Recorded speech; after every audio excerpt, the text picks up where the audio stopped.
नमस्कार प्यारे बच्चों। आज अपन एकविमीय गति में गति का आलेखीय विश्लेषण देखेंगे। गति का आलेखीय विश्लेषण क्या होता है? क्योंकि अपन यहाँ पे गति की जो समीकरण है उनका अध्ययन कर चुके हैं, लेकिन अपन उसी गति को ग्राफ के माध्यम से समझने की कोशिश करेंगे। यानी जो कण के बारे में अपन ने देखा कि विस्थापन, वेग, त्वरण क्या होता है, ये किस तरीके से परिवर्तित होते हैं, उन्हीं सभी बातों को अपन यहाँ पे ग्राफ के माध्यम से सीखने वाले हैं। तो अपने जो मेनली ग्राफ यहाँ पे रहेंगे वो तीन प्रकार के रहेंगे। एक एक्सटी ग्राफ होगा, एक आपका वीटी ग्राफ होगा, एक आपका एटी ग्राफ होगा। यानी विस्थापन समय हो सकता है, या वेग समय हो सकता है, या फिर आपका त्वरण समय ग्राफ हो सकता है। तो अपन कह सकते हैं कि राशियां हुई तीन, एक एक्स हुआ, एक यहाँ पे वी हुआ और एक यहाँ पे ए हुआ। तो सबसे पहले अपन बात करें कि मान लीजिए अपना जो सबसे पहले ग्राफ आता है वो मान लीजिए विस्थापन समय का ग्राफ आ गया। तो विस्थापन समय के ग्राफ में वाई एक्सिस के यहाँ पे एक्स लिखा होता है और यहाँ पे टी होता है। तो मैं कह सकता हूँ ये जो ग्राफ है वो विस्थापन समय का ग्राफ है। इस ग्राफ की सहायता से अपन कौन कौन सी राशियाँ निकाल सकते हैं, इसके लिए आपको थोड़ा सा ज्ञान होना चाहिए फॉर्मूलों का कि भाई एक्स टी में और वी में क्या संबंध होगा। तो एक फॉर्मूला आता है वी बराबर d x by D T. तो अब इससे अपन कह सकते हैं कि v बराबर d x by D T. H के क्वेश्चन तो अपन कर चुके हैं। कैसे क्वेश्चन किए थे? जब आपने कहा था कि x बराबर T square plus two T है, तो बताइए किस कण का वेग क्या होगा। तो ऐसा भी क्वेश्चन आया था। या फिर कह सकते हैं एक सेकंड में कण का वेग क्या है। तो अपन ने इसका क्या करा था, अवकलन करा था, और अवकलन करके अपन ने इसका मान निकाल लिया था। तो वो तो अपने बिना ग्राफ के क्वेश्चन थे, लेकिन आज तो ग्राफ के क्वेश्चन है। अब अपन कह सकते हैं ये आपका अवकलन है। अवकलन का जो ऑपरेशन होता है ना, वो क्या करता है कि ढाल प्रदर्शित करता है। किस तरीके से करता है वो सुनिए। अपन कह सकते हैं यहाँ पे वेग v होगा, तो अपन कह सकते हैं वेग, तो इसको किस तरीके से पढ़ेंगे देखिए। यहाँ से अपन कहेंगे x t और d बाई डी टी का मतलब होता है ढाल। तो अपन कह सकते हैं एक्स टी ग्राफ का ढाल। तो वेग जो फाइंड करना है वो किससे फाइंड करना है? एक्स टी ग्राफ के ढाल से।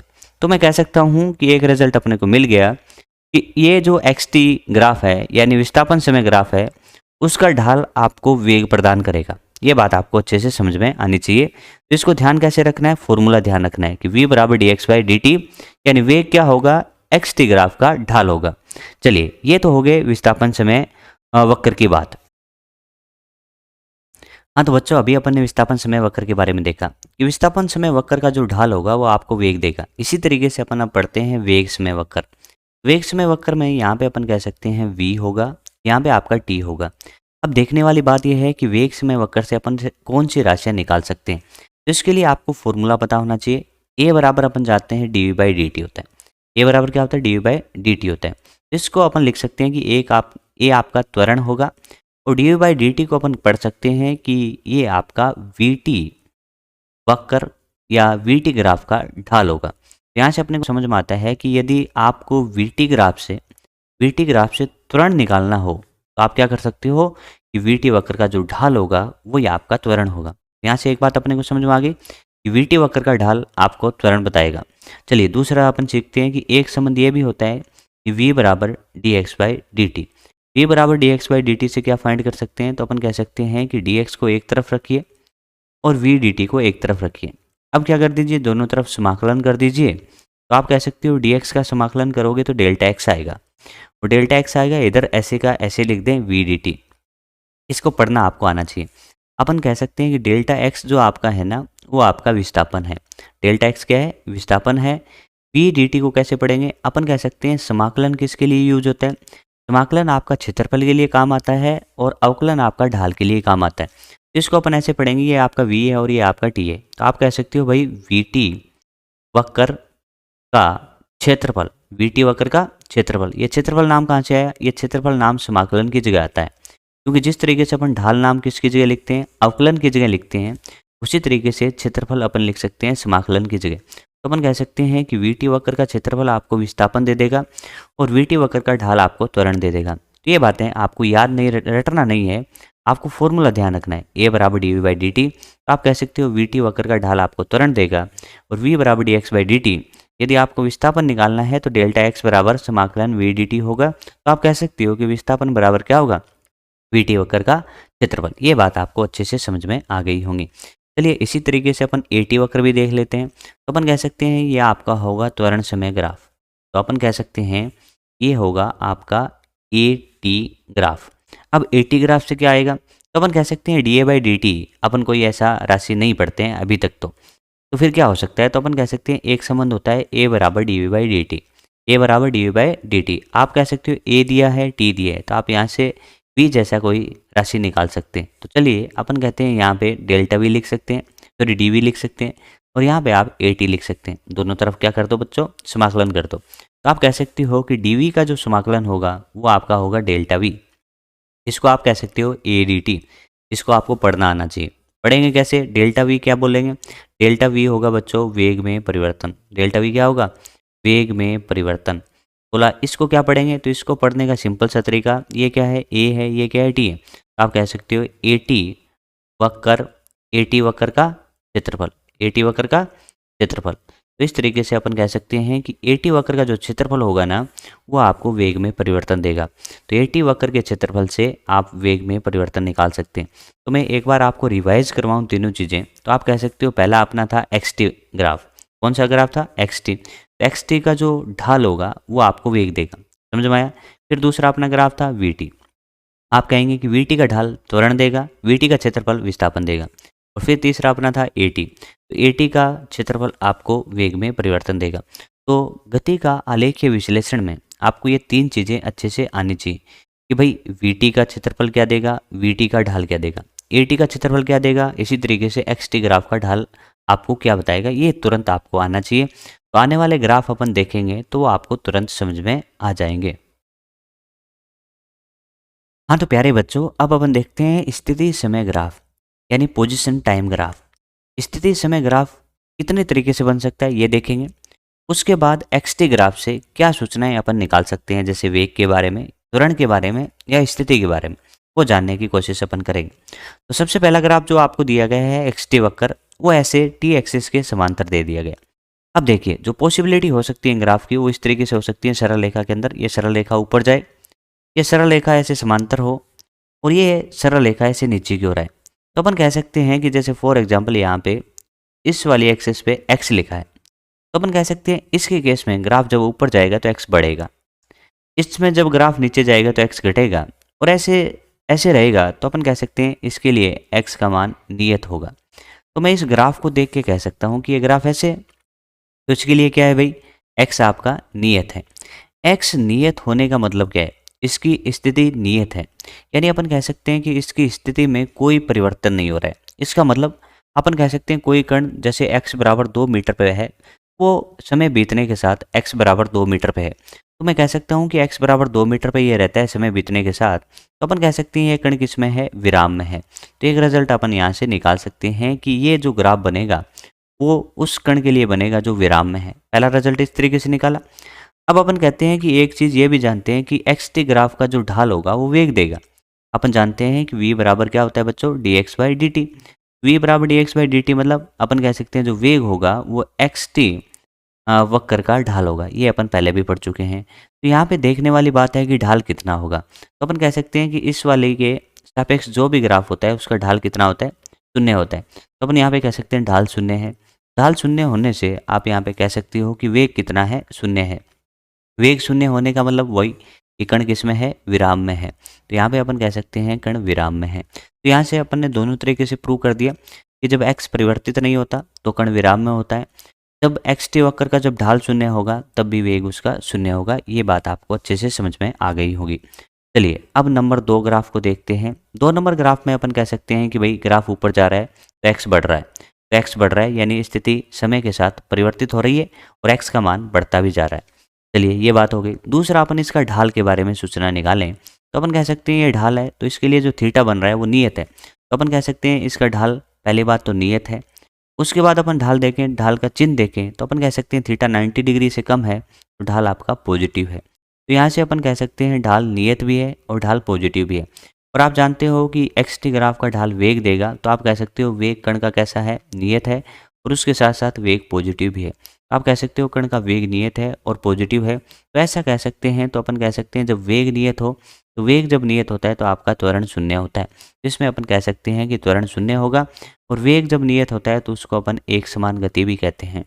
क्या कहते हैं? एक समान गति। तो इस तरीके से इससे काफ़ी रिजल्ट अपन ने निकाला कि एक्स बढ़ रहा है, ठीक है।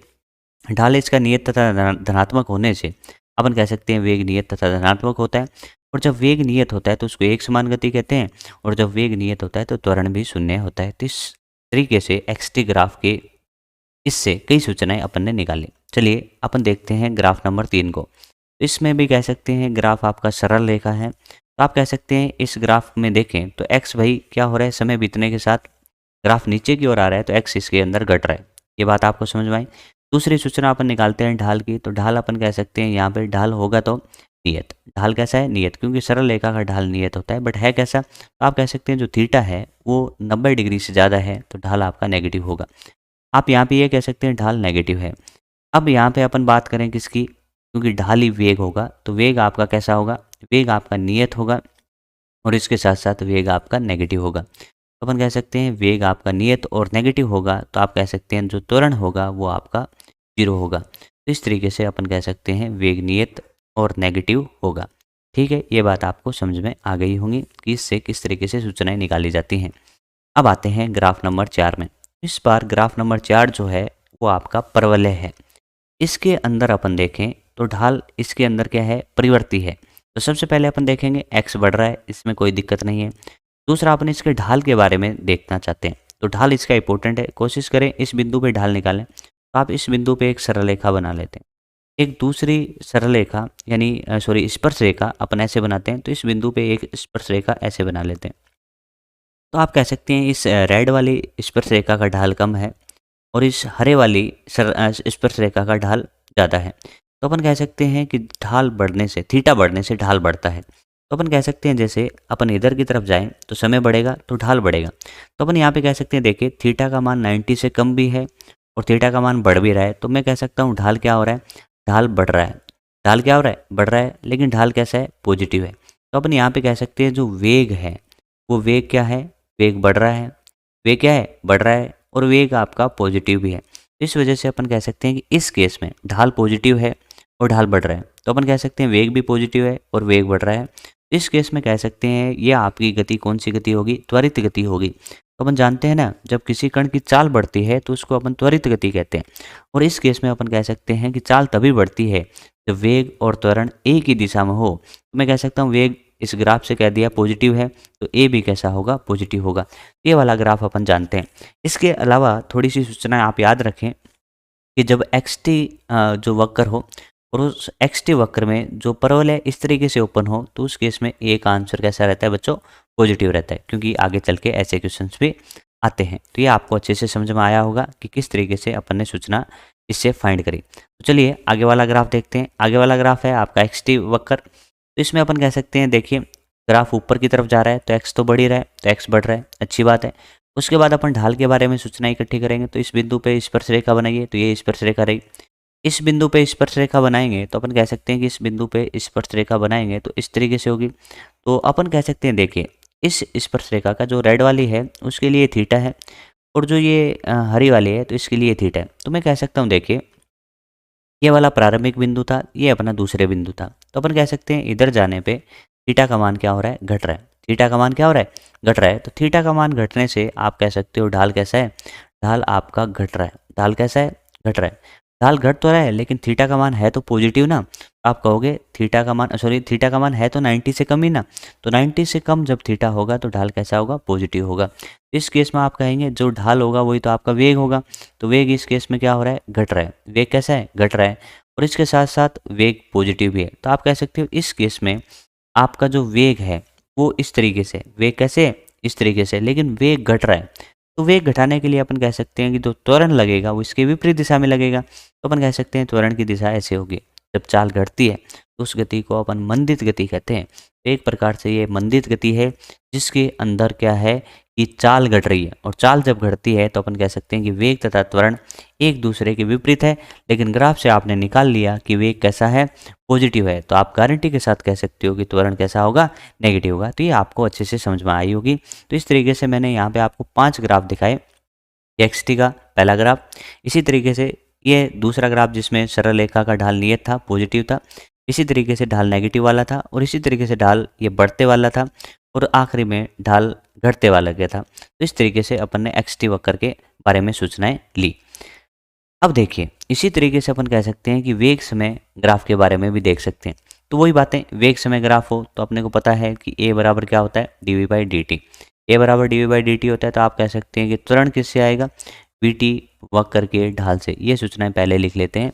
और इसी तरीके से अपन कह सकते हैं कि एक होता है आपका v बराबर d x by D T. तो आप कह सकते हो इसको अपन सही से लिखें तो डेल्टा एक्स बराबर क्या कह सकते हैं, वी डी टी। यानी इससे अपन कह सकते हैं कि जो वी टी वक्र होगा उसका क्षेत्रफल आपको विस्थापन बताएगा। ये सूचनाएं अपन पहले भी जानते हैं। चलिए इसमें अपन देखना चाहते हैं कि वी टी ग्राफ जो है, वी टी ग्राफ से अपन किस तरीके से सूचनाएं निकाल सकते हैं। इस केस में ध्यान से देखिए, इस केस में आप कह सकते हैं कि जो वी टी ग्राफ है वो वी टी ग्राफ ऐसे है। मैं कह सकता हूँ कि जैसे ग्राफ ऐसे होते हैं तो यहाँ पे v क्या होगा, नियत होगा, क्योंकि अपन कहते हैं न तो ग्राफ ऊपर जा रहा है और नहीं नीचे आ रहा है, तो v नियत है। v आपका नियत होगा तो आप कह सकते हो कि इस केस में त्वरण शून्य होगा। तो यहाँ से भी कह सकते हो जब वेग नियत होगा त्वरण शून्य होगा। या फिर दूसरा तरीका है कि ग्राफ का ढाल निकालो, तो ढाल निकालने गए तो जीरो, और ढाल जब जीरो है तो आप कह सकते हो त्वरण आपका जीरो है। और जब वेग आपका नियत होता है तो आप कह सकते हो कौन सी गति होती है, वो एक समान गति होती है। तो मैं कह सकता हूँ ये गति कौन सी है, आपकी एक समान गति है। तो इस तरीके से ग्राफ में अपन ने देखा कि एक समान गति के लिए जो वी टी वक्र होता है वो ऐसे होता है, क्योंकि इसके अंदर वेग नियत है, वेग नियत है तो त्वरण शून्य है, उसी को तो एक समान गति कहते हैं। ये बात आपको अच्छे से समझ में आ गई होगी। चलिए आगे दूसरे ग्राफ पे चलते हैं। दूसरा ग्राफ आपको वी टी ग्राफ ऐसे दिया है। इस ग्राफ में अपन कह सकते हैं ग्राफ क्या है, टी बराबर जीरो पे, देखिए यहाँ पे टी बराबर जीरो पे अपन कह सकते हैं v बराबर जीरो है। तो t बराबर जीरो पे v बराबर जीरो है, इसका मतलब कण कहाँ से गति प्रारंभ करता है, विराम से गति प्रारंभ कर रहा है, विराम से। यानी t बराबर जीरो पे v बराबर जीरो का मतलब गति प्रारंभ की जीरो से। उसके बाद ढाल के बारे में सूचना इकट्ठी करिए। तो आप कह सकते हैं कि इस केस में ढाल आपका धनात्मक है क्योंकि थीटा 90 से कम है। ढाल हो गया आपका पॉजिटिव, और ढाल सरल रेखा का नियत भी होता है। और आपको ये पता है कि ढाल से क्या निकलेगा, त्वरण निकलेगा। और इस केस में कह सकते हैं कि त्वरण का मान आपका पॉजिटिव होगा और इसके साथ साथ त्वरण नियत भी होगा। इस केस में कह सकते हैं कि त्वरण का मान पॉजिटिव भी है और त्वरण का मान नियत भी है। ये आपको अच्छे से समझ में आ गया होगा। और अपन कह सकते हैं कि इस केस में ए आपका पॉजिटिव है, ए आपका पॉजिटिव है, और वेग अपन देखिए वेग पॉजिटिव है नेगेटिव, तो अपन कह सकते हैं जब कोई भी ग्राफ ऊपर की तरफ होता है, जब कोई भी ग्राफ ऊपर की तरफ होगा तो ये राशि जो होगी वो धनात्मक होगी, और कोई भी ग्राफ जब नीचे की ओर होगा तो ये राशि ऋणात्मक होगी। तो मैं कह सकता हूँ यहाँ पे ग्राफ ऊपर की तरफ है तो आपका v भी पॉजिटिव है, और v पॉजिटिव होने के साथ साथ बढ़ रहा है। तो आप कह सकते हैं जब किसी कण की चाल बढ़ती है तो वो गति आपकी त्वरित गति होती है। तो मैं कह सकता हूँ कि त्वरित गति को ये ग्राफ दर्शा रहा है। तो देखिए जब क्वेश्चन आता है तो उल्टे क्वेश्चन आते हैं कि निम्न में से कौन सा ग्राफ त्वरित गति को दर्शाता है। तो त्वरित गति की आपको डेफिनेशन पता होनी चाहिए कि भाई त्वरित गति के अंदर क्या होता है, कण की चाल बढ़ती है, कण की चाल जिस ग्राफ के अंदर बढ़ रही होगी वो आपकी त्वरित गति होगी। बात समझ में आई? तो चलिए इस तरीके से अपन कह सकते हैं ये ग्राफ हो गया। अब देखिए ग्राफ नंबर 3 में, ग्राफ नंबर 3 की बात करें तो अपन कह सकते हैं कि इसमें अपन कह सकते हैं टी बराबर जीरो पे वी आपका जीरो नहीं है, वी आपका पॉजिटिव कुछ ना कुछ वैल्यू है। तो आप कह सकते हैं यहाँ पे जो कण है वो किसी प्रारंभिक वेग से स्टार्ट हो रही है, ठीक है। उसके बाद अपन कह रहे हैं कि ग्राफ नीचे की ओर आ रहा है, तो ग्राफ नीचे की ओर आ रहा है तो अपन कह सकते हैं चाल घट रही है, इसके केस में चाल घट रही है। अब उसके बाद देखें भाई ए कैसा है, तो आप कह सकते हैं ढाल देख लो पहले। तो ढाल आपका हो गया कि इस सरल रेखा का ढाल आपका नेगेटिव है। ढाल कैसा है, नेगेटिव, क्योंकि थीटा 90 से ज़्यादा है। नेगेटिव होने के साथ साथ सरल रेखा है तो ढाल है तो नियति। तो आप कह सकते हो ढाल से आप कह सकते हो कि इसमें त्वरण जो होगा वो नेगेटिव होगा और आपका त्वरण नियत होगा। ये बात आपको समझ में आ गई होगी क्या? एक बार और देखेंगे, ग्राफ नीचे आ रहा है तो वेग घट रहा है, ग्राफ टी बराबर जीरो पे यहाँ पे है, इस वजह से कुछ ना कुछ वेग उसका प्रारंभिक है। उसके बाद अपन कह सकते हैं ढाल ऋणात्मक है तो आपका त्वरण ऋणात्मक होगा। ये बात आपको अच्छे से समझ में आ गई होंगी। तो चलिए आगे देखते हैं। आगे देखिए वी टी ग्राफ ये है, तो अपन कह सकते हैं वेग तो इसमें बढ़ रहा है। वेग क्या हो रहा है, बढ़ रहा है, क्योंकि ग्राफ ऊपर जा रहा है। वेग बढ़ रहा है, पहली बात ग्राफ ऊपर जा रहा है। अपन कह सकते हैं ग्राफ ऊपर की तरफ है तो v पॉजिटिव भी है, ग्राफ ऊपर की तरफ है पॉजिटिव है। उसके बाद अपन कह सकते हैं कि इस केस में ढाल के साथ क्या सूचनाएं होती है, तो अपन कह सकते हैं ऐसे वाले ग्राफ में ढाल क्या होता है, ऐसे वाले ग्राफ में ढाल घटता है। तो ढाल घटेगा लेकिन ढाल पॉजिटिव होगा, तो अपन कह सकते हैं ढाल पॉजिटिव और ढाल घट रहा है। आप कह सकते हो वीटी ग्राफ का जो ढाल होता है ना, वीटी ग्राफ का जो ढाल होता है वो क्या दर्शाता है, त्वरण दर्शाता है। तो आप कहोगे ढाल पॉजिटिव तो त्वरण भी पॉजिटिव, लेकिन ए का मान घट रहा है, ए का मान घट रहा है। तो इस तरीके से अपन कह सकते हैं ये सूचना निकाली।